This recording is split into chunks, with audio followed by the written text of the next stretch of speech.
My name is John Mcauliffe. I'm a poet and I teach creative writing at the Centre for New Writing here at the university, which is a big centre for MA teaching and undergraduate teaching for people who want to be poets and novelists.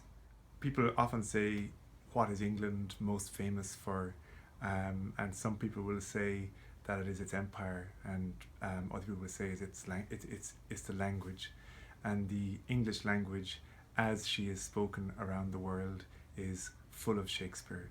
And in Ireland, where I grew up, Shakespeare was part of my secondary school education. He's part of my third level education. And our students who come here from India or from Malaysia or from North America or from New Zealand and Australia, they have all studied Shakespeare. So one of the things that binds their experience of the English language together is the fact that Shakespeare is part of it for them. So he is, he's a candidate for the greatest ever,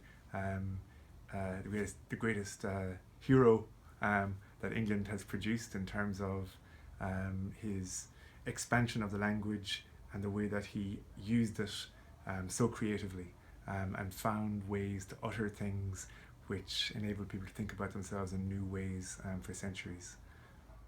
I do an exercise every semester with my students where I send them off with one act of a Shakespeare play, and I make them thread words and phrases and images from that act into the poem that they're drafting for me.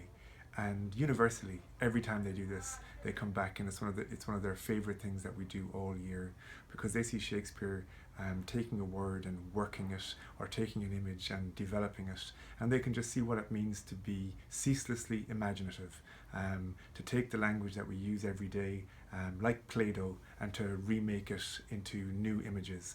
And there's that sense of the inexhaustible freshness of expression. It's there line by line in Shakespeare. So he's a continuing inspiration and a model of creative play and of an imagination that can make new things out of what seem like tired old words. So he's an inspirational writer still from our very youngest undergraduate writers to our PhD students, and of course to me and my colleagues in the department as well.